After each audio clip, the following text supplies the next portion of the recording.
He holds the record for the largest collection of yo-yos. Care to see it?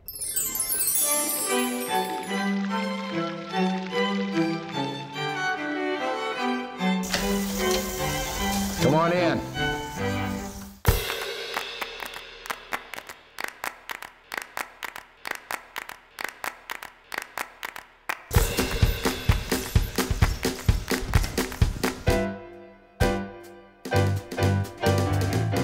I think my love of yo-yos is largely the history.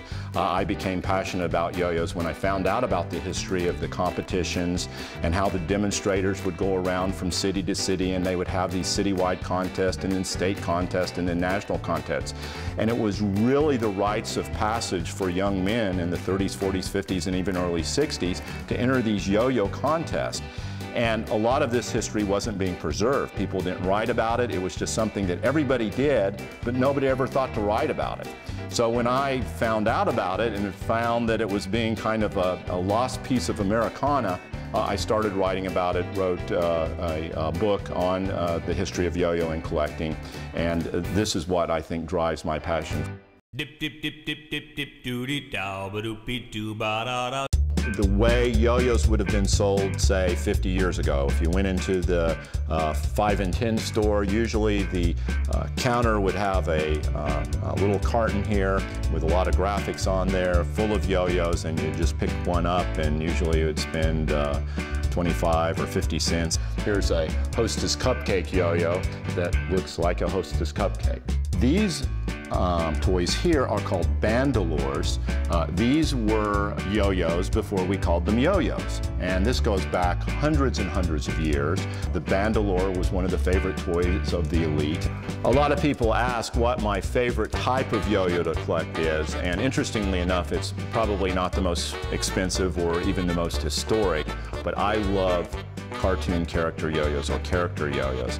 If you ever watched a Saturday morning cartoon, you would probably find your favorite cartoon on the face of a yo-yo somewhere in this collection.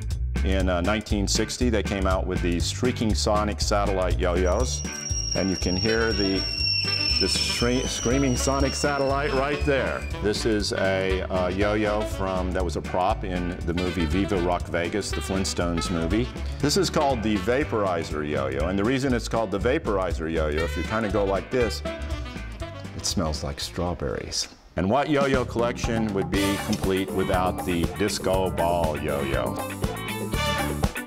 Yo-yos now have a central ball-bearing axle. It's not a wood axle like they used to make, but this has the actual ball-bearing transaxle around the axle, so the string rests on that, and then it can spin for long periods of time. Matter of fact, the world record for the longest spinning yo-yo is up to 13 minutes now. The most expensive retail yo-yo right now is this Duncan MG. It's actually made out of magnesium, and if you buy it in the case with all the counterweights, it will set you back $400. So if you have an extra $400 lying around and you don't know what to do with it, Duncan MG. The most famous yo-yo trick of all times is walk the dog.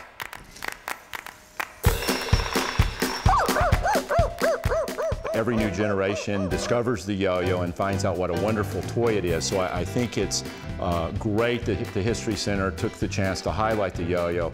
Having 17, 18, however many hundred people out there playing the yo-yo all at once made my heart swell. It was just a wonderful sight. Nobody is offended by a yo-yo. You can always be politically correct with a yo-yo. I've gotten yo-yos from all over the world. I love picking up the souvenir yo-yos for patients. It is such a multi-generational toy. You would see grandfathers out there with their grandkids showing them how to do yo-yo tricks. I mean, that's what America is all about. You can never have too many yo-yos.